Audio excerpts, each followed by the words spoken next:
दोस्तों, स्वागत है मेरे यूट्यूब चैनल में। आज हम अपने अगले श्रृंखला नाटक की शुरुआत कर रहे हैं। एक और द्रोणाचार्य का हमारा एक भाग हो गया था। आज हम दूसरा भाग पढ़ने जा रहे हैं। जो हमने पहले भाग में पूर्वार्ध तक पूरा पढ़ लिया था, आज हम दूसरा भाग उत्तरार्ध से शुरू करेंगे। आइए शुरू करते हैं उत्तरार्ध से। मंच खाली है, फ़ोन की घंटी बज रही है। लीला आकर फ़ोन उठाती है। लीला, हेलो, कौन? मिसेस शुक्ला? मैं लीला बोल रही हूँ। नहीं, प्रिंसिपल साहब अभी लौटे नहीं। क्या कहा? साड़ी हाउस में नया स्टॉक आया है, लेकिन मैं तो परसों ही शॉपिंग कराई। अच्छा, तो नैनीताल की तैयारी है। अच्छा, मैं शुक्ला दौरे पर जा रहे हैं। मिस्टर शुक्ला दौरे पर जा रहे हैं? हो आइए, अपनी गाड़ी ले जाएंगी या सरकारी? बड़ी मौज रही है आप लोगों की। आऊँगी, क्यों नहीं। ज़रूर खिंचाई करेंगे मिसेस दरबार की। पुलिस वाले की औरत हुई तो क्या हुआ? हाँ, सुदीप पास हो गया है, फर्स्ट आया है। 100 आम के अचार में 100 आम के अचार के में कलौंजी कितने डाली आपने? 100 ग्राम? मैं तो 125 डालती हूँ। नहीं, तकलीफ क्यों उठाती हैं? अपना चपरासी भेज दूंगी। अच्छा, नमस्कार। अरविंद आता है, थका सा, परेशान सा। लीला रिसीवर रखती है। लीला फोन की लिपाई पर से पत्र उठाकर देती हुई, सुदीप की चिट्ठी आई है। अरविंद, रख दो, पढ़ लूंगा। लीला, अरे पढ़ो भी, मेरिट में पहला आया है मेरा बेटा। अरविंद, तो मैं क्या करूं? लीला, क्या फर्स्ट आना कुछ होता ही नहीं? अरविंद, होता है तो पूरे शहर में मिठाई बांटो। लीला, इस तरह काट क्यों रहे हो? अरविंद, काटू नहीं तो और क्या करूं? तुम लोगों की मेहरबानी से प्रिंसिपल जो हो गया हूँ। लीला, तो बुरा क्या हुआ? अरविंद, बड़ा राज सिंहासन मिल गया है ना, एक दिन तो चैन की सांस मिलती, रोज कोई ना कोई परेशानी। लीला, इतना सोचेंगे तो कैसे चलेगा? अरविंद, तो मर जाऊं? लीला, क्या प्रिंसिपल बनकर तुम सुखी नहीं हो? अरविंद, हर आदमी मुझे बेईमान और मौका परस्त समझता है, कोई मुझ पर विश्वास नहीं करता। यदु का प्रवेश होता है। यदु, क्या हो गया यार? प्रिंसिपल बनने के बाद तुम्हें जाने क्या हो गया? अरविंद, क्या हो गया मुझे? यदु, किसी काम के आदमी नहीं रहे, जब देखो चेहरा लटकाए रहते हो। अरविंद, और बनाओ प्रिंसिपल, कहीं कहीं का नहीं रखा मुझे। यदु, आखिर बात क्या हो गई? अरविंद, कुछ नहीं। यदु, कुछ तो हुआ है, मैं तुम्हारी नस नस जानता हूँ। अब बताओगे भी या चमगादड़ों की तरह मुंह लटकाए रहोगे? अरविंद, मेरा तो दिमाग ही काम नहीं कर रहा है। यदु, क्या प्रेसिडेंट ने कोई अंट-शंट बात कह दी? अरविंद, उसकी आदत पड़ गई है। यदु, किसी लेक्चरर ने बदतमीजी की? अरविंद, मुझसे बात ही कौन करता है? यदु, तो फिर क्या हो गया? अरविंद, अब कैसे बताऊं, डूब मरने की बात है। यदु, लेकिन कहोगे भी। अरविंद, सुनोगे, राजकुमार ने एक लड़की पर बलात्कार करने की कोशिश की। यदु, बलात्कार? किस लड़की पर? अरविंद, अनुराधा पर। लीला, इतनी नीच हरकत? अरविंद गौर से, तुम मत बोलो, तुम्हारे कारण राजकुमार आज कॉलेज में है। यदु, लेकिन यह घटना हुई कहाँ? अरविंद, और कहाँ, कॉलेज में। यदु, लेकिन कॉलेज में यह संभव कैसे है, वह भी तुम्हारे रहते? अरविंद, जब किस्मत फूटी है तो क्या करूं, मुझे खुद विश्वास नहीं होता, पर जो कुछ हुआ वह इतना सच है कि। यदु, लेकिन हो कैसे गया? I can't believe. Arvind, college building के पीछे बगीचा तुमने देखा है ना, वही। 4 बजे थे, कॉलेज से लड़के चले गए थे। मैंने सोचा गुलाब की नई कलमों को देखाऊं। यदु, तो? अरविंद, हैज के पास पहुंचा तो लड़की की भयानक चीख सुनाई पड़ी। मैं दौड़ा, देखा तो राजकुमार अनुराधा पर बचपुरा रही थी। It was horrible. मैंने राजकुमार को ललकारा, भाग गया साला। अनुराधा फूट फूट कर रोती रही। समझे? Imagine my state of mind. क्षण भर की अस्वस्थ खामोशी। यदु, सचमुच बहुत दुखद है, पर यह लड़की बगीचे में अकेली कर क्या रही थी? अरविंद, किसी का इंतजार कर रही थी। यदु, किसका? अरविंद, कुछ पूछने पर भी नाम नहीं बताया। यदु, हो सकता है किसी प्रेमी का इंतजार कर रही हो।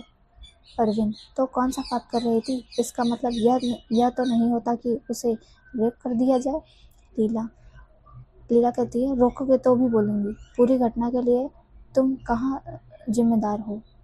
अरविंद, समझने की कोशिश क्यों नहीं करती? अगर मैं कठपुतली प्रिंसिपल न होता तो उस बदमाश की हिम्मत हो सकती थी। यदु, फिर भी तुम्हारा इसमें क्या दोष है? जिसने किया है भुगतेगा।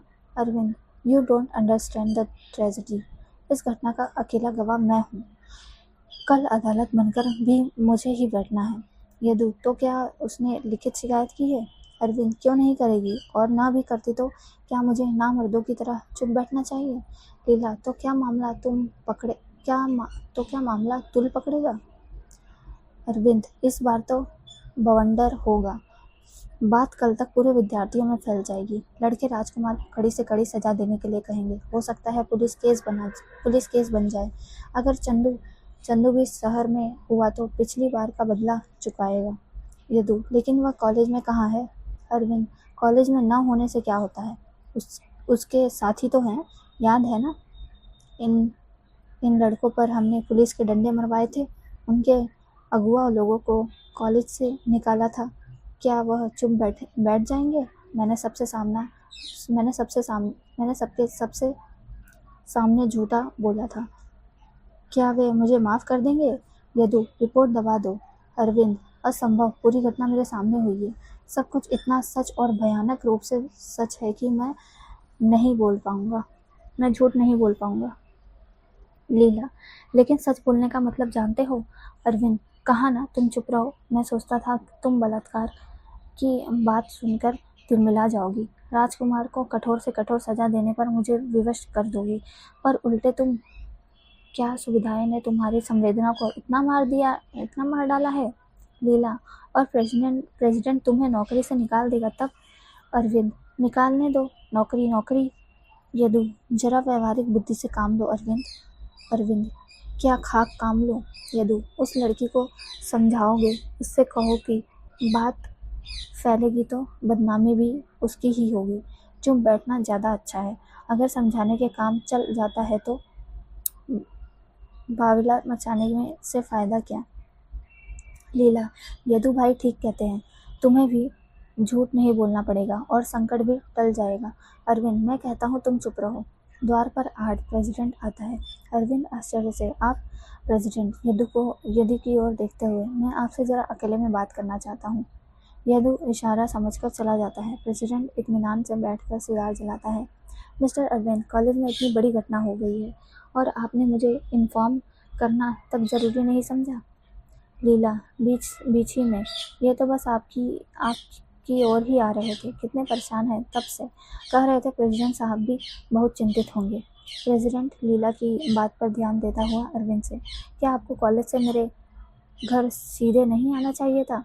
लेकिन आपको फुर्सत कहाँ थी? आप तो उस लड़की से रिपोर्ट लिखाने में लगे रहे। अरविंद, उसने रिपोर्ट खुद लिखी। प्रेसिडेंट, पर आपने मना भी तो नहीं किया।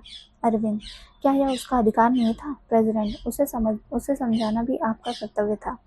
अरविंद, आपकी लड़की पर बलात्कार की कोशिश होती तो क्या आप चुप रहते? प्रेसिडेंट, मिस्टर अरविंद, तुम भीतर जाओ।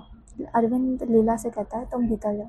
प्रेसिडेंट, मतलब साफ है कि आप उस लड़की की तरफ से बोल रहे हैं। अरविंद, आप चाहे जो समझे। प्रेसिडेंट, क्या आप राजकुमार के खिलाफ एक्शन लेने की सोच रहे हैं? अरविंद, आप ऑफ कोर्स, नहीं लूँगा तो लड़के मुझे फाड़ खाएंगे। प्रेसिडेंट, मिस्टर अरविंद, आप नहीं जानते कि मैं अपने लड़के की हरकत पर कितना दुखी हूँ। कोई भी बाप होगा। अरविंद, तो उसे अपने किए की सज़ा भुगतने दीजिए। प्रेसिडेंट, दूसरा कोई समय होता तो आपकी बात मान लेती, पर इस समय नहीं। अरविंद, क्यों? प्रेसिडेंट, अब आपसे क्या छिपाऊं? मुझे मंत्रिमंडल में लेने की बात चल रही है। मेरी इमेज नहीं बिगड़नी चाहिए। अरविंद, तो राजकुमार को रेस्टिगेट करा दीजिए, आपकी इमेज और उभर कर सामने आएगी। प्रेसिडेंट, परमार्थ की राजनीति के दिन लद गए मिस्टर अरविंद। अरविंद, तो आप चाहते क्या हैं? प्रेसिडेंट, लड़के को बेदाग भी बचाना है, मंत्री भी बचाना है मुझे। आप नहीं जानते, अपराध की सार्वजनिक तौर पर स्वीकृति राजनीति में आत्महत्या फैलाती है। अरविंद, सार्वजनिक रूप में झूठ बोलना क्या मेरे लिए आत्महत्या नहीं होगी? प्रेसिडेंट, लेकिन ऐसा मौका ही क्यों आने देते हैं? ऐसा कुछ सोचिए जिसमें ना आपको बोलना पड़े ना दूसरों को। अरविंद, नहीं, इस बार मैं वही बोलूँगा जो सच है। प्रेसिडेंट, लगता है आपका धर्मराज फिर जाग उठा है, पर आप करेंगे वही जो मैं चाहता हूँ। अरविंद, आप गलत फहमी में हैं।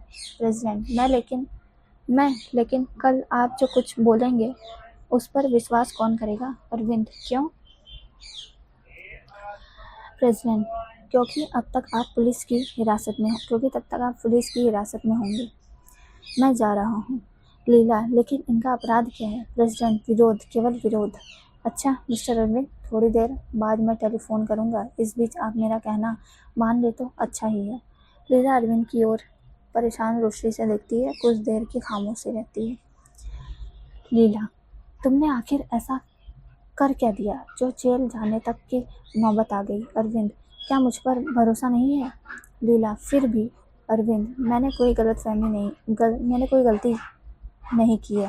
लीला, तब प्रेसिडेंट धमका क्यों रहा था? अरविंद, उसके हथकंडे तुम नहीं जानती। लीला, क्या तुमसे कोई गलती नहीं हो सकती? अरविंद, नहीं, मैंने अपना काम ईमानदारी से किया है। लीला, क्यों प्रेसिडेंट को इतना नाराज कर लोगे कि वह तुम्हें जेल भिजवा दे? अरविंद, जेल उसका बाप नहीं भिजवा सकता, नौकरी भले ले ले। लीला, नौकरी छूटने का मतलब समझते हो? अरविंद, हाँ समझता हूँ। तुम्हारा यह बंगला छिन जाएगा, टेलीफोन कट जाएगा, मुफ्त के चपरासी नहीं रहेंगे, तुम प्रिंसिपल की औरत नहीं कर लाओगी। मैं आज तुम्हारी एक नहीं सुनूंगा। लीला भीतर जाती है। अरविंद को उसकी उपस्थिति पर आश्चर्य होता है। अरविंद, तुम इस समय यहाँ? अनुराधा आ जाती है लीला के अंदर जाने के बाद। अरविंद उससे कहता है, तुम इस समय यहाँ? अनुराधा, जी सर। अरविंद, लेकिन यहाँ आने की जरूरत? अनुराधा, मैं इतना चाहती थी कि। अरविंद, क्या? अनुराधा, क्या आप निश्चित रूप से एक्शन ले रहे हैं या नहीं? अरविंद, तो तुम चाहती हो कि एक्शन निश्चित रूप से हो? अनुराधा, नहीं चाहती तो रिपोर्ट क्यों करती? अरविंद, क्या आपने माता पिता को सब कुछ बता दिया? अनुराधा, जी हाँ। अरविंद, क्या कहते हैं? अनुराधा, कहते हैं चुप बैठो, कॉलेज छोड़ दो। अरविंद, क्यों? अनुराधा, सोचते हैं गरीबों का पछड़े में पड़ना ठीक नहीं। अरविंद, लगता है डर गए। अनुराधा, क्या उनका डर स्वाभाविक नहीं? सोचते हैं कल अखबार वालों का मालूम हो जाएगा, वे मसालेदार ढंग से खबरें छापेंगे, लोग घिनौने ढंग से उसका मजा लेंगे, जो नहीं हुआ वह भी मेरे मत्थे मढ़ा जाएगा। अरविंद, क्या वे इसे अपनी इज्जत पर हमला नहीं समझते? क्या उनकी आत्म तिलमिलाई नहीं? अनुराधा, क्या वे मनुष्य नहीं है? पर क्या कर सकते हैं, प्रेसिडेंट से कैसे टकराएंगे? उनका कहना है कि ऐसे मामलों में लोगों की कल्पना शक्ति बड़ी उपजाऊ होती है, बलात्कार की कोशिश बढ़ती बढ़ती गर्भपात तक जा पहुंचेगी। अरविंद, तो तुम चाहती क्यों हो? अनुराधा, एक्शन। अरविंद, माँ बाप की मर्जी के खिलाफ? अनुराधा, जी हाँ, अपनी मर्जी के खिलाफ जीकर क्या करूँगी? अरविंद, अकेली लड़ भी सकोगी? अनुराधा, क्या आप साथ नहीं देंगे? अरविंद, हाँ दूंगा, क्यों नहीं। अनुराधा, जानते हैं मेरे पिता को धमकाया जा रहा है। अरविंद, कौन धमका रहा है? अनुराधा, राजकुमार और उसके साथी। अरविंद, क्या धमकी दी है? अनुराधा, मेरे पीछे गुंडे लगाने की, राजकुमार जो कुछ नहीं कर पाया उसे पूरा करवाने की, मेरे पिता को जान से मारने की।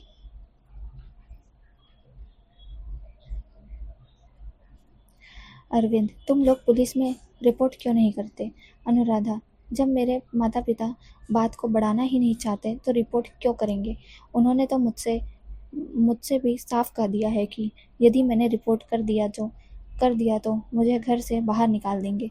अरविंद, इसके बाद भी तुम एक्शन चाहती हो? अनुराधा, जी हाँ, चाहे जो हो पर एक्शन होना चाहिए। अरविंद, पिता ने घर से निकाल दिया तो रहोगी कहाँ? अनुराधा, वह बात का सवाल है, लेकिन राजकुमार इस बार नहीं छूट पाएगा। क्या मैं उसकी रखेल हूँ या उसके बाप की जायदाद? अरविंद, लेकिन बदनाम होने के बाद तुम्हें अपनाएगा कौन? अनुराधा, सभी पुरुष नामर्द नहीं हो गए हैं सर, मुझे अपनाने वाला भी कोई है, उसका प्रेम मुझे लड़ने की ताकत देगा। अरविंद, कौन है वह? अनुराधा, वही जिसका मैं बगीचे में इंतजार कर रही थी। अरविंद, तो वह आया क्यों नहीं? अनुराधा, नहीं आ पाया, एकाएक उसे शहर से बाहर जाना पड़ा। अगर वह आ जाता तो? अरविंद, तो क्या कर लेता? अनुराधा, राजकुमार के पेट की हथेलियां बाहर कर देता। अरविंद, तुम उसका नाम क्यों नहीं बताती? अनुराधा, आपके काम का नहीं है वह नाम। अरविंद, तो तुमने परिणामों को अच्छी तरह सोच लिया है?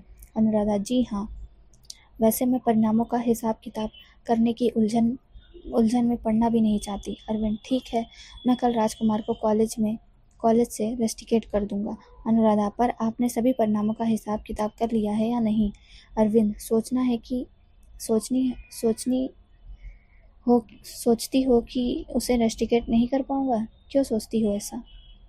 अनुराधा, क्योंकि आप कहते बहुत हैं, कर कुछ नहीं पाते। अरविंद, इसका मतलब तुम्हें मुझ पर भी भरोसा नहीं है? क्या तुमसे खुद मैंने रिपोर्ट नहीं लिखाई? क्या विरोध करने के लिए मैंने खुद नहीं कहा? अनुराधा, कहा ना। मुझे थोड़ा अचरज भी हुआ। अरविंद, लेकिन क्यों? अनुराधा, क्योंकि 3 साल पहले आपने चंदू से भी यही कहा था। चंदू ने आपके हर शब्द पर हमेशा वेद की तरह विश्वास किया, पर हुआ क्या? अरविंद, मैंने उससे कभी कुछ नहीं कहा था। अनुराधा, झूठ बोलते हैं आप। आपने उसका साथ देने का आश्वासन दिया था। आपके बूते पर वह लड़ गया, लेकिन लाठियां चली। उसे कॉलेज से निकाला गया और अपने आपने प्रिंसिपली ले ली मुआवजे में। अरविंद, गलत आरोप लगाते हुए तुम्हें शर्म नहीं आती? प्रेसिडेंट तो चंदू पर मुकदमा चलाकर सजा कराना चाहता था, लेकिन मैंने बचाया उसे। अनुराधा, लेकिन आप मौके पर बदल गए थे। इस बात को हर लड़का जानता है। अरविंद, तो क्या तुम मुझ पर विश्वास नहीं करती? अनुराधा, करना चाहती हूँ सर, पर मन बहुत डरता है। अगर आप बदल गए हैं तो मैं कहीं की नहीं रहूंगी। मेरा विरोध एक मजाक बनकर रह जाएगा। लोग समझेंगे मैंने राजकुमार को फंसाने के लिए साजिश की है। अरविंद, जरा सोचो अनुराधा, अगर तुम बदनामी का खतरा उठाकर भी लड़ सकती हो तो मैं पीछे क्यों हटूंगा? विश्वास करो, मैं तुम्हारा साथ दूंगा, चाहे मुझे नौकरी क्यों ना देनी पड़े। अनुराधा, तो मैं आपके शब्दों पर विश्वास करती हूँ। इस मामले में आप ही एकमात्र गवाह हैं। आप बदल गए तो मैं कहीं मुंह दिखाने लायक नहीं रहूंगी, और तो और वह भी मुझसे घृणा करने लगेगा। अरविंद, तुम निश्चित रहो, अब तुम्हारी लड़ाई मेरी लड़ाई है। टेलीफोन की घंटी। अरविंद रिसीवर उठाता है। लीला आ जाती है। अरविंद, हेलो जी, बोल रहा हूँ। नमस्कार जी, सोच लिया है? जी हाँ, अच्छी तरह सोच लिया है। No sir, my decision is final, can't be change. कल मैं राजकुमार को रेस्टिकेट कर रहा हूँ। जी हाँ, यह मेरा आखिरी फैसला है। जी। क्या कहा? रिपोर्ट अनुराधा के सामने फाड़ दूँ? तो आप जानते हैं कि अनुराधा मेरे यहाँ है। क्या उसके पिता आपके यहाँ बैठे हैं? जी नहीं, मैं एक्शन लूँगा। जी जी। क्या कहा? आप पुलिस को फ़ोन कर रहे हैं? 15,000 का घपला? लेकिन आप ही ने तो। क्या आप पुलिस को इन्फॉर्म कर रहे हैं? नो सर, नो सर, आप जैसा कहते हैं वैसा ही होगा। Sir sir sir, yes sir, yes sir. Arvind phone रख देता है। घबराहट के कारण उसके माथे पर पसीना आ जाता है। लीला उसकी हालत देखकर पूछती है, प्रेसिडेंट साहब क्या कह रहे थे? तुम इतना घबरा क्यों रहे हो? अरविंद, कोई खास बात नहीं। कॉलेज के क्लर्क ने 15,000 रुपए का गबन कर दिया, इसलिए पुलिस वगैरह। अनुराधा, लेकिन आप तो ऐसे घबरा रहे हैं जैसे गबन आपने कर दिया हो। अरविंद, आखिर कॉलेज का मामला है ही। अनुराधा, तुम्हारे पिताजी नहीं चाहते कि तुम रिपोर्ट करो। अनुराधा, अब सवाल पिताजी के चाहने ना चाहने का नहीं रहा। आप क्या चाहते हैं? अरविंद, मैं सोचता हूँ कि तुम्हारे पिताजी ठीक कहते हैं। आखिरकार अनुभवी आदमी है। तुम्हारा भला बुरा वे जितना सोच सकते हैं उतना शायद तुम भी नहीं। अनुराधा, लेकिन फ़ोन आने से पहले तो आप। लीला, अनुराधा, मैं भी सोचती हूँ कि बात का बतंगड़ बनाने में कोई फ़ायदा नहीं। अनुराधा, सर मैं आपसे अब साफ साफ ही पूछती हूँ, आप कल एक्शन लेंगे या नहीं? मेरी ओर से बोलेंगे या नहीं? अरविंद, ज़रा सोचो तो, जोश अलग बात है, समझदारी से काम लो। रेस्टिकेट होने के बाद भी तो राजकुमार तुम्हें तंग कर सकता है, उसका क्या भरोसा? हो सकता है क्षमा उसका मन बदल दे, उसे सुधार दे। अनुराधा, आप बात को टाल क्यों रहे हैं? साफ साफ बताइए कि आप मेरा साथ दे रहे हैं या नहीं। अरविंद, तुम्हारे पिता का ख्याल करते हुए शायद मैं तुम्हारा साथ न दे पाऊँ। अनुराधा, साफ क्यों नहीं कहते कि अपनी नौकरी का ख्याल कर आप मेरा साथ नहीं दे पाएंगे? अरविंद, अनुराधा, चंदू ठीक कहता था सर। अरविंद, क्या कहता था?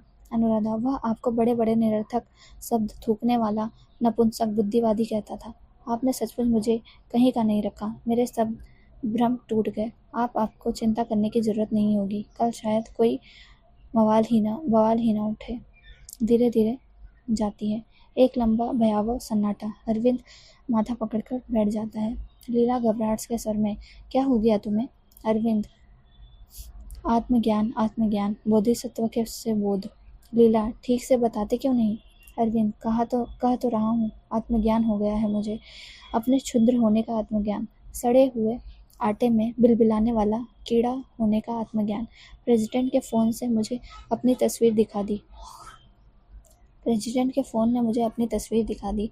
समझौते के फंदे पर अपने आप को पच्चीसों बार लटकाने वाला मैं, दूसरों की नकाब उतारने की कोशिश में खुद नंगा हो जाने वाला मैं, मुझ पर यूं पद से थूको। लीला, आखिर आपको एकाएक हो क्या गया? अरविंद, मुझे क्या हो सकता है? मेरी चमड़ी अब गेंडे की तरह मोटी हो गई है। मैं जानता हूँ कि सड़े गले मकान का मलबा गिरने वाला है, फिर भी आंखें मूंद कर अपनी रोटी खा रहा हूँ। सुनोगी? सुन भी सकोगी? उस हरामी के बच्चे ने क्या कहा? मिस्टर अरविंद, आप पर 15,000 रुपये के गबन का आरोप है। लीला, गबन? अरविंद, हाँ, ग्रांड के रुपए का गबन। कल तक सब कुछ एडजस्टमेंट था, अंडरस्टैंडिंग थी, पर विरोध करते ही गबन हो गया। लीला, कैसी अंडरस्टैंडिंग, कैसा एडजस्टमेंट आखिर? अरविंद, उस कमीने आदमी ने दुकानों की तरह 20 शिक्षण संस्थाएं खोल रखी हैं, साथ ही लेन देन का व्यापार करता है। शिक्षण संस्थानों के लाखों रुपए ग्रांट का उपयोग यह शिक्षा शास्त्री अपने लेन देन के व्यवसाय में करता है। इस पूंजी से हजारों रुपए कमाकर कॉलेज को लौटा देता है। यह धंधा जाने कितने वर्षों से चलता रहा है, कभी कुछ नहीं हुआ। लीला, तो तुम भी? अरविंद, हाँ, मैं भी। नाली में गिरने के बाद दुर्गंध से कहीं बचाव है? पिछले हफ्ते फर्नीचर के नाम पर ग्रांट के 15,000 रुपये इसने कॉलेज से उठाए, कल लौटाने वाला था, पर यह घटना हो गई। मैंने विरोध किया, इसलिए गबन, धोखाधड़ी, जालसाजी। लीला, इतनी नीचता? अरविंद, क्या करूं लीला, उसने मेरे जीभ छीन ली। पुलिस की हिरासत में होने के बाद मैं चीख कर भी कहता कि इस हरामी के लड़के ने बलात्कार की कोशिश की। कौन विश्वास करता मेरी बात पर? लीला, अब लड़की का क्या होगा? अरविंद, अब क्या होगा? अब अदालत ने ही धोखा दे दिया तो वह क्या कर सकती है? टेलीफोन की घंटी बजती है। अरविंद रिसीवर उठाता है।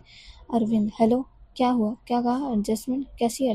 कैसी एक्सीडेंट? क्या हमारे कॉलेज की लड़की ट्रक के नीचे आ गई? क्या नाम था उसका? क्या कहा? अनुराधा? रिसीवर उसके हाथ से छूट जाता है। लीला, क्या अनुराधा? अरविंद, हाँ, मर गई, मेरे पुतली ने मार डाला उसे। लीला, उसका विरोध नहीं बिका, कोई नहीं खरीद सका उसे, वह जाते जाते मुझ पर थूक गई। अरविंद तेजी से बाहर जाता है। लीला हतप्रभ सी खड़ी रहती है। धीरे धीरे अंधकार प्रकाश फिर मध्य भाग पर फैलता है। अरविंद बहुत परेशान सोफे के सामने रखी छोटी मेज पर कुछ लिख रहा है। चारों ओर सन्नाटा, रहस्यमय संगीत। विमलेंदु की शरीर कृति उभरती है। विमलेंदु, इस्तीफा लिख रहे हो? अरविंद, तुम फिर आ गए? विमलेंदु, मैं गया ही कहाँ था, इस्तीफा क्यों लिख रहे हो? अरविंद, तुम्हें क्या मतलब? विमलेंदु, मेरे प्रश्न का उत्तर दो। अरविंद, सब जानते हुए क्यों पूछते हो?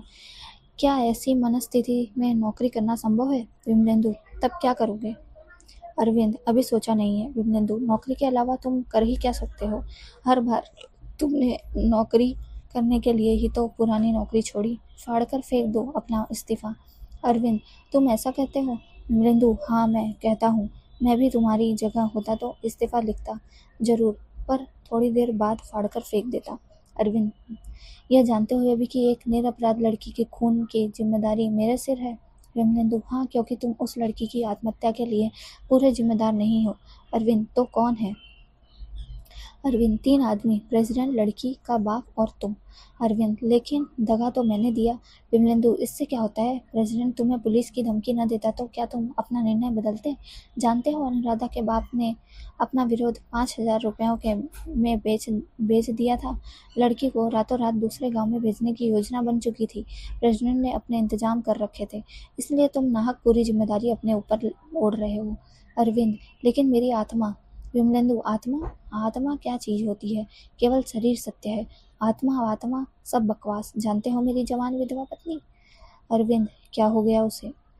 विमलेंदु, जानते हुए भी पूछते हो? कुछ नहीं, छोटी सी नौकरी कर अपना पेट पाल रही है, बच्चों का पेट पाल रही है, कभी कभार मेरी याद में रोती है। अरविंद तो विमलेंदु, पर उसे लोग चैन से कहाँ रहने देते हैं। उसका एक नया अफसर आया है, 60 साल उम्र है उसकी। वह डोरे डाल रहा है मेरी पत्नी पर, प्रमोशन का लालच दे रहा है। अब बोलो, कहाँ है आत्मा? शरीर केवल शरीर। अरविंद, तो तुम कहना क्या चाहते हो? विमलेंदु, फाड़ कर फेंक दो इस्तीफा, ठाठ से नौकरी करो। अभी तक तुमने गबन नहीं किया, पर अब करो, प्रेसिडेंट का साथ दो।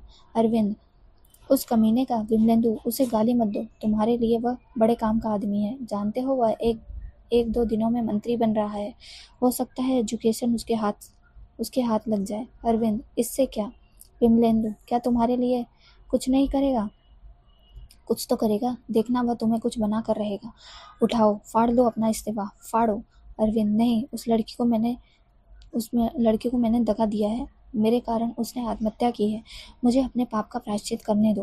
विमलेंदु, प्रायश्चित ही करना है तो तुम भी आत्महत्या करो, लेकिन उसकी जरूरत नहीं। स्त्री का अपमान कोई नई बात नहीं, वह तो होता ही रहा है। क्या तुम्हारा द्रोणाचार्य कौरवों की दास्ता छोड़कर चला गया? क्या उसने तलवार उठाई? मेरा नाटक याद क्यों नहीं करते? द्रौपदी का सार्वजनिक रूप से अपमान हुआ, द्रोणाचार्य वहीं खड़ा था। वह चुप क्यों रहा? बोलो, चुप क्यों रहा? याद करो अपना नाटक, याद करो। धीरे धीरे प्रकाश कम होता है, व्याकुल करने वाला संगीत। मंच पर कुछ ही क्षणों में प्रकाश। अश्वत्थामा एक छोटी सी चौकी पर बैठा है, उदास सा। रुपी आती है, घर बुहारने लगती है। अश्वत्थामा को सोच में देखती है। वह बैठा खिंच रहा है। कृपी, क्या सोच रहा है? अश्वत्थामा, कुछ नहीं। कृपी, क्यों इतना सोचता है? इस उम्र में तुझे लोग दार्शनिक कहने लगे हैं। अश्वत्थामा, माँ, पिताजी नहीं आए? कृपी, आते होंगे। अश्वत्थामा, जानती है, आज सुबह पांडव राजधानी छोड़कर वनवास चले गए हैं। कृपी, जानती हूँ। अश्वत्थामा, जानते हुए भी तू इतना ठंडा जवाब कैसे दे सकती है? कृपी, तो क्या करूँ, चीखूं? अश्वत्थामा, दुख तो इस बात का है कि कोई चीखता ही नहीं, सब चुप बैठे रहते हैं। कृपी, तो तू चीख जाने लगती है। अश्वत्थामा, अब क्या चीखूंगा? जब चीखना था तब तो चुप रहा, कायरों की तरह मेरा पिता भी चुप रहा। कृपी, और लोग भी तो चुप रहे। अश्वत्थामा, औरों की बात मैं नहीं जानता, पर पिताजी क्यों चुप रहे? मैं सोचता था कि उनकी गर्जना से पूरी राज्यसभा कांप उठेगी, दुर्योधन का खून जम जाएगा। कृपी, पर तू क्यों चुप रहा? तू तो गरज सकता था, बहुत होता दुर्योधन के भाई तुझे मार डालते, पर तू क्यों चुप रहा? अश्वत्थामा, वही मैं भी सोच रहा हूँ। मेरे संस्कारों में ऐसी क्या गड़बड़ी थी जो मेरा खून गर्म नहीं हुआ, मेरे शब्द फुंकार कर खड़े नहीं हुए? बताओ माँ, ऐसा क्या नहीं हुआ? कहाँ गड़बड़ी है मेरे संस्कारों में? कृपी, यह प्रश्न तुम मुझसे क्यों पूछ रहा है? अश्वत्थामा, तो किससे पूछूं? मुझे संस्कार किसने दिए? क्या तुमने? पिताजी ने नहीं दिए? अब ऐसा क्या हो गया है? कृपी, अपने पिताजी से पूछ। अश्वत्थामा, तुम उत्तर क्यों नहीं देती? रजस्वला एक वस्त्रा द्रौपदी को दरबार में नंगा किया जा रहा था, फिर भी मैं चुप बैठा रहा। आकाश के टुकड़े टुकड़े कर देने वाली मर्मभेदी आवाज से वह पुरुष जाति को पुकार रही थी, इसके बाद भी चुप रहा। बताओ, ऐसा क्यों हुआ? कृपी, कहती हूँ ना, अपने पिता से पूछ। अश्वत्थामा, इसका मतलब है कि जानते हुए भी मेरे प्रश्न का उत्तर टाल रही हो? माँ, तुमने मुझे बचपन से विरोध करना क्यों नहीं सिखाया? अन्याय और अत्याचार को देखते ही अन्याय की गर्दन तोड़ देने की शिक्षा क्यों नहीं दी? कृपी, मैं नहीं जानती। अश्वत्थामा, सोचती क्यों नहीं? वनवास जाने से पहले पांडव पिताजी से मिलने क्यों नहीं आए? और तो और उनका प्रिय शिष्य अर्जुन भी नहीं आया। ऐसा क्यों हुआ? कृपी, मैं क्या कर सकती हूँ? नहीं आए, उनकी मर्जी। अश्वत्थामा, नहीं आए? नहीं, बात इतनी आसान नहीं है माँ। कल की घटना के बाद वे पिताजी से घृणा करने लगे हैं। पिताजी उनके लिए अब आदरणीय नहीं रहे। पिताजी वनवास जाने से पहले पांडव आपसे मिलने क्यों नहीं आए? द्रोणाचार्य का प्रवेश हो चुका है। अश्वत्थामा, द्रोणाचार्य क्यों आते? अश्वत्थामा, क्या वे आपके शिष्य नहीं हैं? द्रोणाचार्य, पर मैं उनका गुरु कहाँ रहा? अश्वत्थामा, संसार तो आपका महान आचार्य मानता है। द्रोणाचार्य, संसार को क्या नहीं मनवाया जा सकता? अश्वत्थामा, पिताजी, आप कल दरबार में चुप क्यों रहे? कल से यह प्रश्न मुझे नोच नोच कर खा रहा था। बताइए ना, आप चुप क्यों रहे? द्रोणाचार्य, क्या इस प्रश्न का उत्तर देना अब जरूरी है? अश्वत्थामा, हाँ पिताजी, अब द्रौपदी की पुकार किसी ने नहीं सुनी। जब वह आपके सामने आकर खड़ी हो गई थी, याद है उसने क्या कहा था? उसने कहा था, आचार्य आप तो न पांडवों के रक्त संबंधी हैं न कौरवों के, आप आचार्य हैं दोनों के। क्या दुर्योधन आपका कहना नहीं मानेगा? आपको तो सत्ता का मोह नहीं है? क्या आप अपने शिष्यों की पत्नी को सार्वजनिक रूप से अपमानित होते देख सकते हैं? उठाइए अपना धनुष। पर आप चुप रहे क्यों? द्रोणाचार्य, इस प्रश्न का उत्तर अपनी माँ से पूछो। अश्वत्थामा, जब मैं माँ से पूछता हूँ तो वह कहती हैं अपने पिता से पूछो, और अब आप माँ की ओर संकेत करते हैं। द्रोणाचार्य, जो जिम्मेदार है उससे ही पहले पूछना चाहिए। कृपी, मैं जिम्मेदार हूँ तुम्हारी चुप्पी के लिए? तुम्हें कुछ लगता नहीं मुझ पर आरोप लगाते हुए? द्रोणाचार्य, जरा गहराई से सोचो, पिछली बातों के संदर्भ में सोचो। कृपी कहती है, अपना नपुंसक आचरण ढकने के लिए मुझ पर आरोप लगाते हुए तुम्हें थोड़ी भी लज्जा नहीं आती? मैं पूछती हूँ, तुम्हारा आचार्य तो कहाँ मर गया था? क्या वह केवल एकलव्य का अंगूठा कटवाने या सुतपुत्र कहकर कर्ण की अवहेलना करने तक सीमित था? तुमने अपने शिष्यों को रोका क्यों नहीं? क्या तुम्हारा उन पर कोई नैतिक अधिकार नहीं था?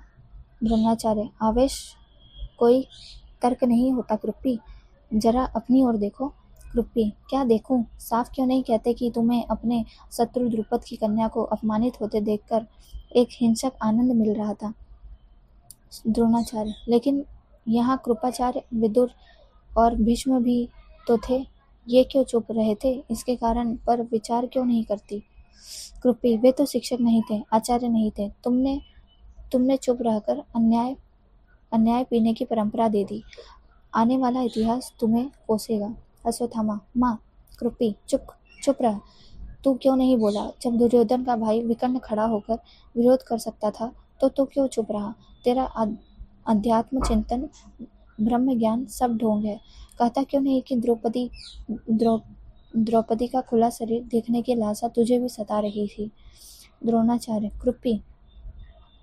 कृपी, चीखो मत, बहुत होता, कौरव मिलकर तुम दोनों पर हमला करते, तुम्हारा वध कर देते। उस अवस्था में मैं भी इतनी दुखी नहीं होती जितनी आज हूँ। द्रोणाचार्य, कृपी, तुमने यही बात 20 वर्ष पहले क्यों नहीं की? कृपी, तो क्या होता? द्रोणाचार्य, तो संभवतः यह घटना ही नहीं होती। कृपी, 20 वर्ष पहले मैंने ऐसा क्या किया? द्रोणाचार्य, याद करो, अश्वत्थामा तब छोटा था, तुमने मुझे द्रुपद के सामने हाथ फैलाने, भीख मांगने भेजा था। कृपी, पर तुम उस समय दारिद्र्य भी तो थे, घर में 2 मुट्ठी आटा भी कहाँ रहता था? द्रुपद के पास न भेजती तो क्या करती? द्रोणाचार्य, तुमने मुझे एक क्षण चैन से नहीं रहने दिया, दिन रात मुझे दारिद्र्य से शिकायत की, मेरी धनुर्विद्या पर अभिमान का एक शब्द नहीं था कहा तुमने। अश्वत्थामा, क्या यह सच है माँ? कृपी, उस दिन को याद क्यों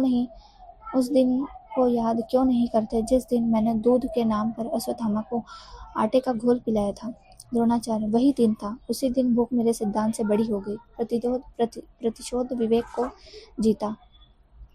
उस दिन तुमने मुझे भड़काया, उस दिन तुमने मुझे राजकीय अन्न की दास्ता में धकेला। तुम्हें अश्वत्थामा के लिए दूध चाहिए था, अपने लिए वस्त्र, राजकीय सम्मान। उस दिन तुमने रोका क्यों नहीं? मेरी हिचकिचाती आत्मा को शक्ति क्यों नहीं दी? क्यों मुझे सुविधा भोगी होने के लिए उकसाया? बोलो, मुझे राजकीय अन्न की दास्ता से समझौता करने पर किसने विवश किया? अश्वत्थामा, माँ, उस दिन तुमने आटे के घोल के बदले विष क्यों नहीं पिलाया मुझे? समझौते की संतान क्यों बुनाया तुमने? पिताजी को ऋषि परंपरा से गिराकर राजपुत्रों की दास्ता में क्यों धकेला तुमने?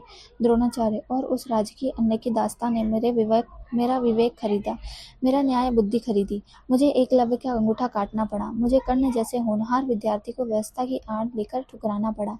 पक्षपात, क्षुद्रता ने मेरे स्वस्थ छीन लिया। अश्वत्थामा, उस समझौते ने मुझे कभी सही आदमी नहीं बनने दिया, तब मैं सही आदमियों का कहाँ से निर्माण करता?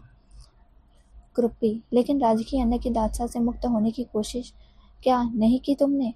द्रोणाचार्य, नहीं कर पाया। उस दास्ता ने मुझे सुरक्षा दी, झूठी प्रतिष्ठा दी, सुविधाओं ने मेरी धार भोरी कर दी, मेरे भीतर के उस आदमी को जगाया जो बदला लेता है, जो अपने अहंकार को संसार से बड़ा मानता है। द्रुपद से बदला लेने के लिए मैंने अपने विद्यार्थियों को युद्ध का उन्माद दिया, उनका उपयोग अपने स्वार्थ के लिए किया। कृपी, मैं हर दिन छोटा आदमी होता गया। अश्वत्थामा: पिताजी, अब इस राजकीय दास्ता को छोड़ क्यों नहीं देते? जो कुछ न्याय है, सत्य है, उसका पक्ष क्यों नहीं लेते? द्रोणाचार्य: नहीं बेटे, अब यह संभव नहीं है। बहुत देर हो गई है। अब मुझे उसका ही साथ देना होगा जो मुझे अन्न देता है, वस्त्र देता है। अब इस अवस्था में परिवर्तन संभव नहीं। अश्वत्थामा: द्रौपदी के इस अपमान के परिणाम क्या होंगे पिताजी? द्रोणाचार्य: युद्ध, सर्वनाश। मेरी दी हुई विद्या सहस्त्रों बलिदान लेंगी, क्योंकि मैंने केवल शास्त्र चलाने की शिक्षा दी है। मैंने उसके आगे ऐसा कुछ नहीं सिखाया है जो मनुष्य को मनुष्य बनाता है। अश्वत्थामा: मुझे जलता हुआ भविष्य दिखाई दे रहा है। मुझे दिशाओं को बहरा बनाने वाला युद्ध का कोलाहल सुनाई पड़ रहा है। मुझे अपने विद्यार्थियों के शव दिखाई दे रहे हैं। अपने दारिद्र्य से बदला लेने की मेरी हिंसक भावना मुझे भी ग्रस्त कर रही है। धीरे धीरे अंधकार, जेल की कोठरी का आभास। स्पॉट केवल अरविंद पर पड़ता है। दाढ़ी बड़ी हुई, जर्जर। धीरे धीरे विमलेंदु की शारीरिक कृति उभरती है। विमलेंदु: क्या सोच रहे हो? अरविंद: कुछ नहीं। विमलेंदु: झूठ बोलते हो। तुम सोच रहे हो कि कल अदालत में क्या होगा? अरविंद: मैं क्यों सोचूं? मैंने हत्या नहीं की है। विमलेंदु: मैं कहाँ कहता हूँ कि तुमने हत्या की है। इतना साहस तुम में है ही कहाँ? हत्या की तो दूर रही, तुम आत्महत्या भी नहीं कर सके। अरविंद: तुम जानते हो कि मुझ पर केवल सरकमटेंशियल एविडेंस के कारण मुकदमा चलाया जा रहा है। तुम यह भी जानते हो कि मैंने इस पहाड़ी क्लिफ में प्रेसिडेंट को नहीं धकेला। विमलेंदु: यह सही है, तुम निरपक्ष हो, लेकिन सच बताना, पिछले कुछ दिनों में से प्रेसिडेंट के लिए तुम्हारे मन में भयानक नफरत रही या नहीं? अरविंद: हाँ, लेकिन मैंने। विमलेंदु: बीच में मत बोलो, मेरे सवाल का जवाब दो। ऊपर से भले तुम उसका साथ देते हो, लेकिन भीतर ही भीतर तुम उसे नष्ट करने की योजना बना रहे थे या नहीं? अरविंद: लेकिन यह केवल एक विचार था। विमलेंदु: फिर झूठ। यह केवल विचार नहीं था, उसमें योजना का बीज था। पिछले साल उस क्लिफ से कूदकर जब एक व्यक्ति ने आत्महत्या की तो तुम यह स्थान देखने गए थे? अरविंद: हाँ, गया था। विमलेंदु: उस स्थान को देखकर तुम्हारे मन में कौन सी क्रूर कल्पना आई थी, बोलो? अरविंद: याद नहीं आता। विमलेंदु: फिर झूठ। मुझसे झूठ बोलकर जाओगे कहाँ? क्या प्रेसिडेंट को धकेल कर उसकी हत्या करने का विचार तुम्हारे मन में नहीं आया था? अरविंद: आया था। विमलेंदु: इसके बाद प्रेसिडेंट बीमार पड़ा, ब्लड प्रेशर।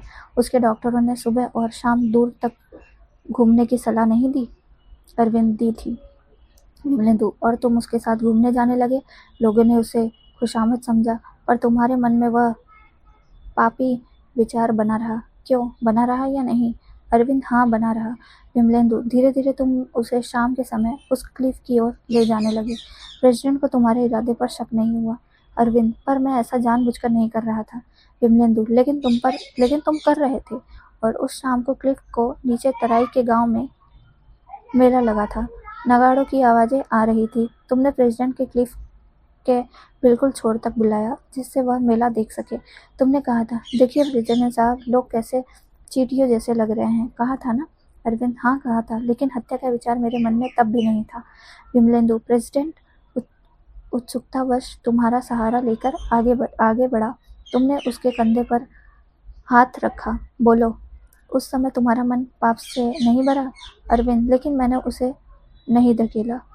विमलेंदु: लेकिन पापी विचार तुम्हारे मन में आया था या नहीं? अरविंद: हाँ, आया था। विमलेंदु: लेकिन भाग्य ने तुम्हारा साथ दिया। प्रेसिडेंट बैलेंस नहीं संभाल सका, खुद ही गिर गया। क्यों? अरविंद: हाँ, वह अपनी मौत मरा। मैं अपराधी नहीं हूँ। मेरे शत्रु जबरदस्ती मुझे फंसा रहे हैं। विमलेंदु: कौन है तुम्हारा शत्रु? विमलेंदु: अरविंद: अब किसका नाम लूं? विमलेंदु: तुमने पुलिस से रिपोर्ट की, एक्सीडेंट कहा तुमने, पूरी बात बताई, इसके बाद भी किसी को विश्वास नहीं हुआ। लोगों ने जांच की मांग की। जानते हो वे लोग कौन थे? अरविंद: नहीं, मैं नहीं जानता। विमलेंदु: फिर झूठ, कितना झूठ बोलोगे? वे लोग थे तुम्हारे सहयोगी, जिन्हें तुमने प्रेसिडेंट के कहने पर 500 की रसीद लिखाकर केवल 300 रुपये वेतन देने के थे। अरविंद: लेकिन यह तो पुरानी परंपरा है। विमलेंदु: लोगों को तुमसे उम्मीद थी कि इस परंपरा को तोड़ेंगे। अरविंद: लोगों के इस तरह सोचने का जिम्मेदार मैं कहाँ हूँ? विमलेंदु, फिर झूठ, फांसी का फंदा पास आता जा रहा है, फिर भी सच नहीं बोलते। तुम हमेशा शोषण और अन्याय के खिलाफ लेक्चर देते थे। तुम हमेशा मानवीय अधिकारों का झंडा उठाकर घूमते थे कि नहीं? लोग तुमसे आशाएं रखते थे, क्या गलत करते थे? तुमने उन्हें दगा दिया। जब तुम प्रेसिडेंट के साथ घूमने जाने लगे तो तुम्हारे साथियों को विश्वास हो गया कि तुम प्रेसिडेंट के आदमी हो, उनके नहीं। अरविंद, यह झूठ है। मैंने अपने सहयोगियों को कभी नहीं सताया। विमलेंदु, पर उनके लिए कुछ किया भी तो नहीं। अब तुम केवल एक बात को लेकर परेशान हो, कल चंदू अदालत में क्या बोलेगा? अरविंद, चंदू सच बोलेगा, सच के अलावा कुछ बोल ही नहीं सकता। विमलेंदु, क्या तुम चाहते हो कि वह सच बोले? चुप क्यों हो? जवाब क्यों नहीं देते? उसके सच बोलने का अर्थ समझते हो? तुम्हारा अपराध सिद्ध होगा। अरविंद, वह मुझे बचाएगा। विमलेंदु, उससे मेरा विरोध हो सकता है। मैंने उस पर अन्याय किया है, यह भी सच है, पर चंदू मेरा शिष्य है। आखिर वह कुछ तो सोचेगा। वह मुझे जरूर बचाएगा। विमलेंदु, शिष्य होना काफी नहीं होता, वह मनुष्य भी है। वह तुम्हारे मुकदमे का चश्मदीद गवाह है। उसने सब कुछ अपनी आंखों से देखा है। उसे संभालो, उसे संभालो। मैं यही कहने आया था कि उसे संभालो, उसे संभालो की ध्वनि गूंजती रहती है। धीरे धीरे अंधकार प्रकाश मंच पर केंद्रित होता है। एक कटघरे में अरविंद खड़ा है, गवाह के कटघरे में चंदू। आवाज यानी कि ये नॉन वकील की आवाज रहती है आवाज के नाम से। योर ऑनर, अब मैं इस मुकदमे की चश्मदीद गवाह चंद्रशेखर उर्फ चंदू का पूरा नाम क्या था? चंद्रशेखर उर्फ चंदू से प्रश्न पूछने की इजाजत चाहता हूँ। दूसरी आवाज, इजाजत है। पहली आवाज, तुम प्रिंसिपल अरविंद को कब से जानते हो? चंदू, पिछले 8 साल से। पहली आवाज, तब? चंदू, अब मैं कॉलेज से निकाल दिया गया। पहली आवाज, किस तरह?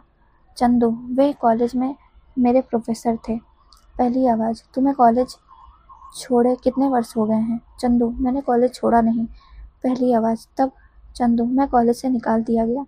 पहली आवाज, क्यों निकाल दिया गया? चंदू, मैंने कॉलेज अथॉरिटीज का विरोध किया। पहली आवाज, किस बात को लेकर? चंदू, नकल को लेकर। प्रेसिडेंट के लड़के सबके सामने छुरा रखकर नकल की थी। वह पकड़ा गया, लेकिन उसकी रिपोर्ट दबा दी गई। पहली आवाज, जितना पूछा जाए उतना का ही जवाब दो। किसने दबाई रिपोर्ट? चंदू, प्रोफेसर अरविंद और प्रेसिडेंट ने। पहली आवाज, इसका क्या प्रमाण है? चंदू, इस बारे में कॉलेज के पुराने प्रिंसिपल से पूछा जा सकता है। पहली आवाज, कॉलेज से निकाले जाने के बाद तुम क्या करते रहे? चंदू, कुछ नहीं। पहली आवाज, कुछ नहीं यानी? चंदू, कुछ नहीं यानी कुछ नहीं। मेरे अर्थ पर विश्वास न हो तो शब्दकोश देखिए। दूसरी आवाज, सरकारी वकील के प्रश्नों का सीधा जवाब दो। अदालत मजाक करने की जगह नहीं है। ये जो दूसरी आवाज है ना, ये जज की आवाज है, ठीक है? पहली आवाज, क्या तुमने नकल नहीं की थी? चंदू, नहीं। पहली आवाज, लेकिन पकड़े तो गए थे? चंदू, जी हाँ। पहली आवाज, जब तुम्हारे पास अपना नकल न करने का दावा सिद्ध करने के लिए कौन सा प्रमाण है? चंदू, यूनिवर्सिटी का फैसला। तीसरा आवाज, योर ऑनर, सरकारी वकील के प्रश्नों का मुकदमे से सीधा संबंध नहीं है। पहली आवाज, योर ऑनर, मेरे हर प्रश्न का मुकदमे से सीधा संबंध है। यदि चंदू के उत्तर से साफ जाहिर है कि प्रोफेसर अरविंद ने राजकुमार की रिपोर्ट दबवाई, इससे क्या प्रोफेसर अरविंद के चरित्र के बारे में नई जानकारी नहीं मिली? दूसरी आवाज, go ahead with your questions. पहली आवाज, तुमने अनुराधा नाम की किसी लड़की का नाम सुना है? चंदू, जी हाँ। पहली आवाज, किस तरह? चंदू, मेरे साथ कॉलेज में पढ़ती थी। पहली आवाज, क्या तुम्हारा और उसका उतना ही परिचय था? चंदू, नहीं, मेरा उसका गहरा परिचय था। पहली आवाज, गहरे से क्या मतलब? चंदू, यानी हम दोनों का प्रेम था। पहली आवाज, कॉलेज से निकाले जाने के बाद भी वह तुमसे प्रेम करती रही? चंदू, हाँ, वह मरते दम तक मुझसे प्रेम करती रही। पहली आवाज, इसका कोई सबूत है तुम्हारे पास? चंदू, हाँ है, उसके पत्र है मेरे पास। पहली आवाज, जिस दिन अनुराधा ने आत्महत्या की उस दिन तुम कहाँ थे? चंदू, नाना की मृत्यु हो जाने के कारण बाहर चला गया था। पहली आवाज, उसकी आत्महत्या का कारण बता सकते हो? चंदू, प्रोफेसर अरविंद है उसकी आत्महत्या के कारण। पहली आवाज, क्या तुम यह बात पूरी ईमानदारी से कह रहे हो? चंदू, अदालत के सामने सच बोलने की शपथ ले रखी है मैंने। पहली आवाज, तुम इतने दावे से प्रोफेसर को दोषी ठहरा सकते हो? चंदू, मेरे पास प्रमाण है। प्रणाम है। पहली आवाज़, कैसा प्रमाण? चंदू, अनुराधा का लिखा हुआ आखिरी पत्र। पहली आवाज़, क्या तुम अदालत के सामने वह पत्र पेश कर सकते हो? चंदू, जी हाँ, कल तक पेश कर दूंगा। पहली आवाज़, क्या लिखा था उस पत्र में? चंदू, उसने लिखा था, मैं ठीक 4 बजे कॉलेज के बगीचे में तुम्हारा इंतजार कर रही थी। इतने में एक राजकुमार आया। उसने उसने मुझसे छेड़खानी की, विरोध करने पर मुझ पर जबरदस्ती करने की कोशिश की। तीसरी आवाज़, इस पर्ची का मुकदमे से कोई संबंध नहीं है योर ऑनर, अदालत का कीमती वक्त खराब किया जा रहा है। दूसरी आवाज़, ऑब्जेक्शन रिजेक्टेड। पहली आवाज़, हाँ, पत्र में आगे क्या लिखा था? चंदू, पत्र में आगे लिखा था, इसी समय भाग्य से प्रिंसिपल साहब आ गए। उन्होंने मुझे बचाया। इसके बाद मुझसे रिपोर्ट लिखवाई। कहा मैं राजकुमार के खिलाफ एक्शन लूँगा। मुझे उसके कमीने बाप से बहुत सी बातों का हिसाब का चुकाना है। पहली आवाज़, तो पत्र में लिखा था कि मुझे प्रेसिडेंट से बहुत सी बातों का हिसाब चुकाना है? चंदू, जी हाँ। पहली आवाज़, आगे क्या लिखा था? चंदू, आगे लिखा था, माँ और बाबूजी नहीं चाहते कि मामले को आगे बढ़ाऊं। वे मेरे बदनाम होने से डरते हैं, पर मैं लड़ूंगी। लड़ना मैंने तुमसे सीखा है। मैं जानती हूँ कि प्रिंसिपल पर दबाव डाला जाएगा। मैं प्रिंसिपल के यहाँ जा रही हूँ, उससे साफ साफ पूछने की वह मेरा साथ देगा या नहीं। यदि उसने दबाव में आकर साथ नहीं दिया तो मैं शायद जीवित न रहूं। पहली आवाज़, इसके बाद क्या लिखा था? चंदू, मुझे जल्दी आने को कहा था। पहली आवाज़, तुमने लौटकर पुलिस को वह पत्र क्यों नहीं दिखाया? प्रिंसिपल चंदू, प्रिंसिपल के बदल जाने पर क्या होता? फिर अनुराधा की मृत्यु ने मुझे बहुत गहरा धक्का पहुंचाया। मेरा तो जीवन ही खत्म हो गया था। मैं करीब करीब पागल हो गया था। आज भी मुझे जीवन व्यर्थ ही लगता है। मेरा जीने में कोई विश्वास नहीं रहा।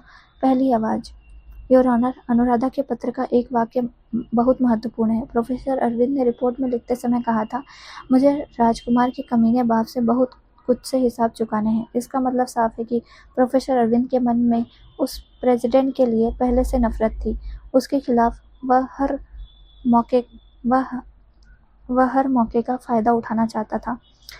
तुम उस दिन पहाड़ी क्लिफ की ओर क्यों गए थे? चंदू, आत्महत्या करने। पहली आवाज़, तुम आत्महत्या क्यों करना चाहते थे? चंदू, कहा ना, जीवन से मेरा विश्वास उठ गया था। पहली आवाज़, लेकिन क्यों? चंदू, प्रोफेसर अरविंद ने झूठ बोलकर मेरी सब श्रद्धाओं को कुचल दिया। कॉलेज में मैं जिस तरह निकाला गया उससे मेरा जिंदगी के प्रति रहा सहा विश्वास भी जाता रहा। पहली आवाज़, तो तुमने आत्महत्या क्यों नहीं की?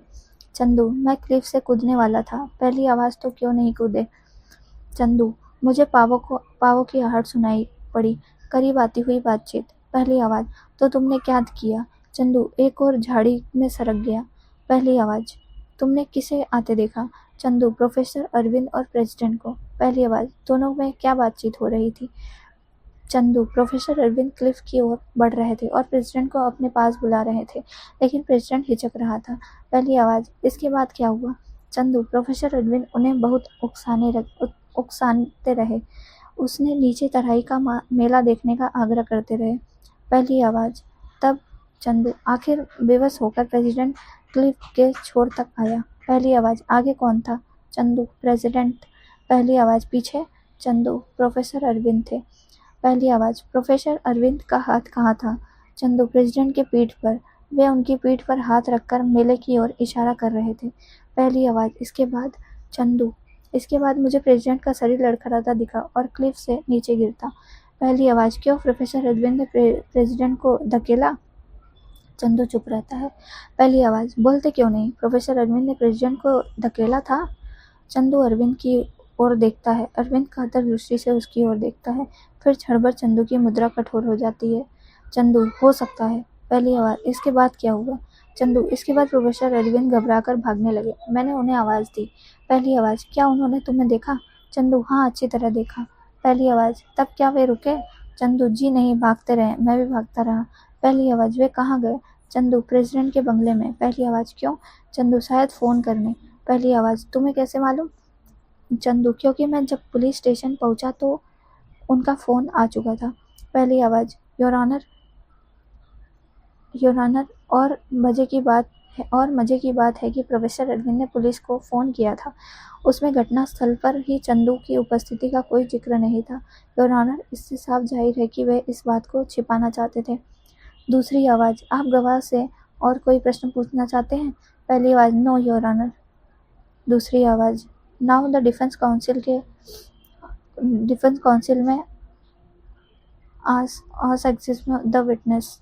धीरे धीरे अंधकार, कुछ ही क्षणों में प्रकाश। जेल का आभास। विमलेंदु की शरीराकृति उभरती है। विमलेंदु, अब क्या सोच रहे हो? अरविंद, कुछ नहीं। विमलेंदु, क्या तुम चंदू के बारे में नहीं सोच रहे हो? अरविंद, तुम्हें कैसे मालूम? विमलेंदु, मैं सब कुछ जानता हूँ। तुम चंदू के अलावा दूसरा क्या सोच सकते हो? अरविंद, विमलेंदु, चंदू सच क्यों नहीं बोला? विमलेंदु, लेकिन यह झूठ भी तो नहीं बोला। उसने यह तो नहीं कहा कि तुमने प्रेसिडेंट को धकेला। उसने सिर्फ कहा हो सकता है। अरविंद, पर वह जानता था कि प्रेसिडेंट को मैंने नहीं धकेला। वह जानता था कि मैं अपराधी नहीं हूँ, खूनी नहीं हूँ। इसके बाद भी वह झूठ क्यों बोला? विमलेंदु, यही प्रश्न पूछा था द्रोणाचार्य ने। बिल्कुल यही प्रश्न। मरते मरते क्यों भूल जाते हो बार बार मेरा लिखा हुआ नाटक? याद करो, महाभारत का 15वां दिन। द्रोणाचार्य स्वयं सेनापति था। घमासान युद्ध।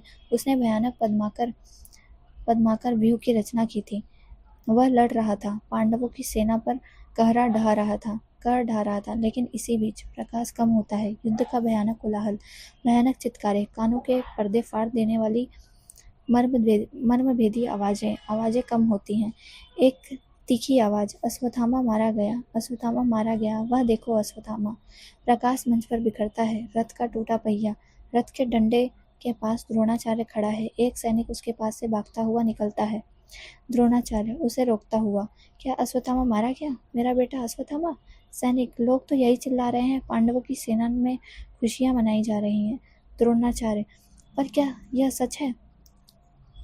सैनिक, युद्ध में क्या सच और क्या झूठ, किसी का भरोसा नहीं। द्रोणाचार्य, क्या तुम इसे पांडवों की चाल समझते हो? सैनिक, कुछ नहीं कहा जा सकता आचार्य। जयद्रथ के वध का स्मरण कीजिए। सूर्य अस्ताचल से वापस आ सकता है। मुझे क्षमा करें, मैं नहीं बता पाऊंगा। वह जाता है। एक दूसरा आहत सैनिक पास से गुजरता है। द्रोणाचार्य उसे रोकते हुए, बताओ कौन मारा गया? अश्वत्थामा नाम का हाथी या मेरा पुत्र? बताते क्यों नहीं? आहत सैनिक, मैं भी आपकी तरह कोलाहल सुन रहा हूँ। चारों ओर हाहाकार मचा है। अर्जुन के कड़ों से व्याकुल होकर कौरवों की सेना भाग रही है। अब मैं कैसे बता सकता हूँ कि अश्वत्थामा नाम का हाथी मारा या आपका पुत्र?